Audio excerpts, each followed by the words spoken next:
Hi, this is Sean Carney, the president of 40 Days for Life. Welcome back to our YouTube channel.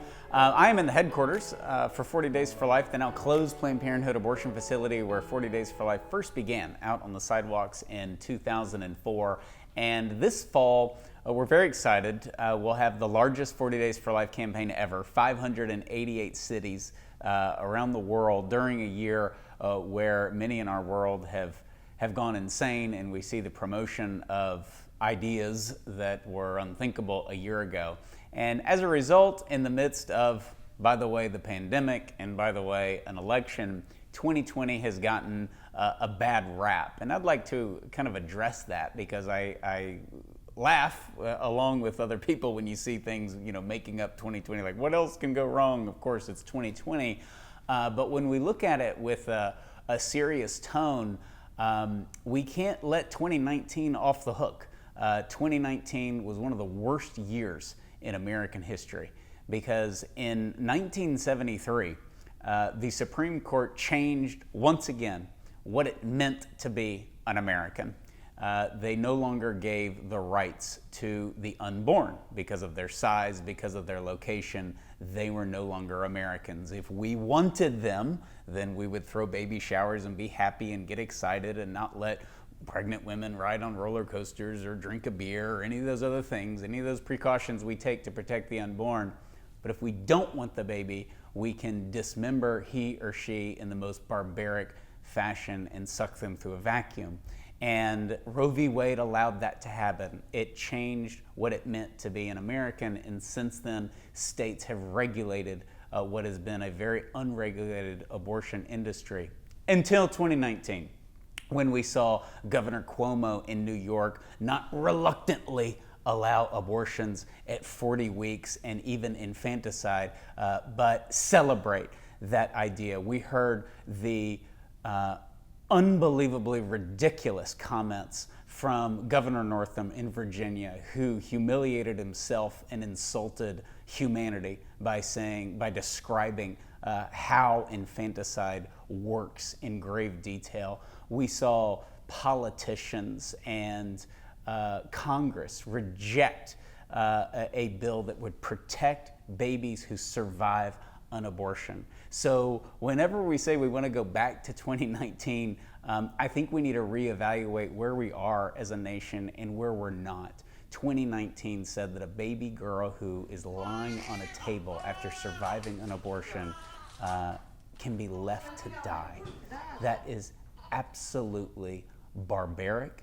It is un-American, and it's the worst form of any human rights violation, is leaving a baby to suffocate on their own. And 2019 was the year of infanticide. I said that a lot. We said it as a pro-life movement, and we should know that how we treat our most vulnerable shows us who we are. And that's why I believe in what is obviously a crazy 2020. Despite all that, the pro-life movement has so much good going on. I want to share, 5 trends, 5 positive things that we see in 2020 as we see the civil unrest and we see all the stupid rioting and all the stuff going on and the constant change of the corona and all of that. The pro-life movement has good news. We have a lot of good things to offer, and we are battling the greatest injustice in our land, which is abortion, where we kill 3,000 boys and girls every single day in the United States, 56 million around the world every single year, and yet we have a lot of hope to be offered in this crazy year. And the first is that the pro-life position, as we have seen in the last few weeks, but really this has been a trend, I think the last decade, the pro-life position is more acceptable politically than it ever has been. Whether you agree with every pro-life politician on everything they've ever said or everything they've ever done is irrelevant.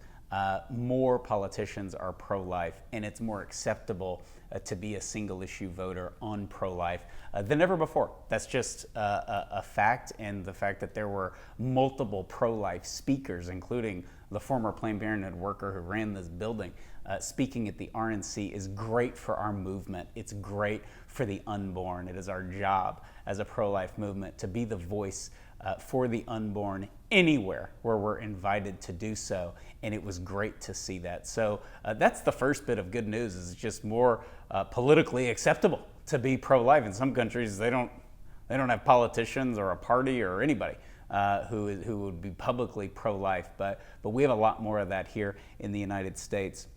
The second thing that we have going for us is that the abortion advocate rhetoric is insane. And they've gotten away from abortion being safe and rare, abortion being between a woman and her doctor and her God. All of these sort of regular feel-good talking points are gone. There's shout your abortion. There's Cecile Richards, who spoke at the DNC in 2016. I had an abortion and it just wasn't a big deal. There's a detachment from what it is that they're talking about. And this is good for the pro-life movement, because the abortion industry is showing that they're disconnected with the women they're supposedly claiming that they're helping. You know, no woman who drives into an abortion facility thinks it's no big deal. No woman who leaves an abortion facility thinks that her abortion was no big deal. They are completely out of touch, and they have to be, because they can't go through science. They can't go through reason.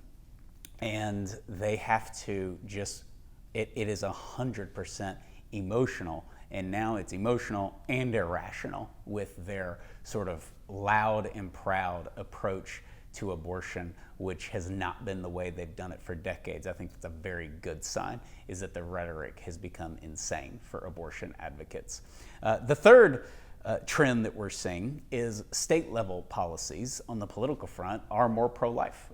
When you have a pro-life president, when you have a pro-abortion president, states, whether they're considered liberal or considered conservative, red or blue, they've been able to pass a lot of state laws regulating the abortion industry. Number 4, and this is one that we say every year, but it's just true.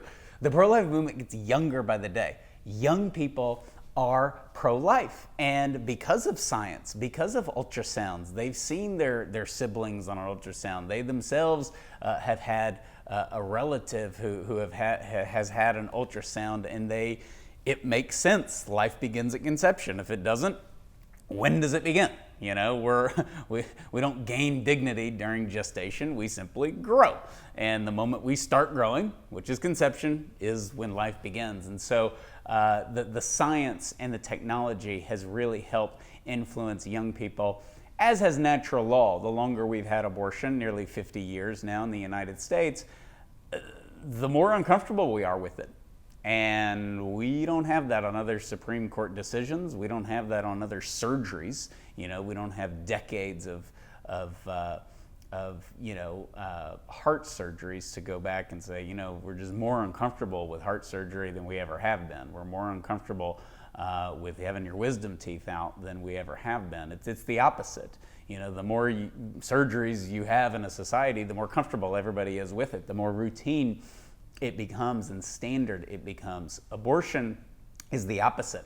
The longer we have it, the more it makes us uncomfortable, and that's because it's so unnatural, and that's because of science and technology. It's also because of natural and eternal law written in our hearts, and young people see that. The fifth and final one is that pro-life activism is at an all-time high, and I just don't say that with, you know, we've had 1 million people go out and participate in 40 Days for Life, praise God. So obviously there's that part of the activism, but I would also extend that to just the general grassroots activism that we see in this huge, beautiful network of crisis pregnancy centers. The pregnancy resource centers have done a fantastic job at going where abortion facilities won't go. In cities where there's not as big of an abortion market, opening a pregnancy resource center, so that is where that's your first stop for your pregnancy test. That's your first stop for options counseling instead of a Planned Parenthood abortion facility. So that is great. Pregnancy resource centers now outnumber abortion providers 5-1. And on top of that, we have record number of 40 Days for Life campaigns, record number of people going out to peacefully pray. And that, as we know, and the former Planned Parenthood workers tell us, just kills their business, no pun intended. It is an absolute, has a detrimental impact on the abortion business. And what that means is saved babies and life and mothers who don't have to go through a lifetime of regret. So those are just 5 good things going on in 2020 in case you needed some good news, but also the reminder that 2019 wasn't this glorious year. It was a very shameful year in our nation with the introduction of infanticide and having states take advantage of what Roe v. Wade allows us to do to a baby and when it allows us to do that to a baby. And so it gives us a little bit more perspective, because without that, we'll think that we can fix this and that we can end it on our own, and we can't. These are evil forces that we are battling in the pro-life movement, and we have to be praying, we have to be fasting, and we have to keep perspective, because that will make us turn towards the cross, because that's where the ultimate victory will be won, that ultimate submission. And right now, abortion survives on our will being imposed on someone who is weaker and cannot defend themselves. And when we fix our will through the mercy and grace of Jesus Christ, He will heal our land. So go to 40daysforlife.com, find your location, and we look forward to seeing you out on the sidewalks during this huge campaign. God bless you.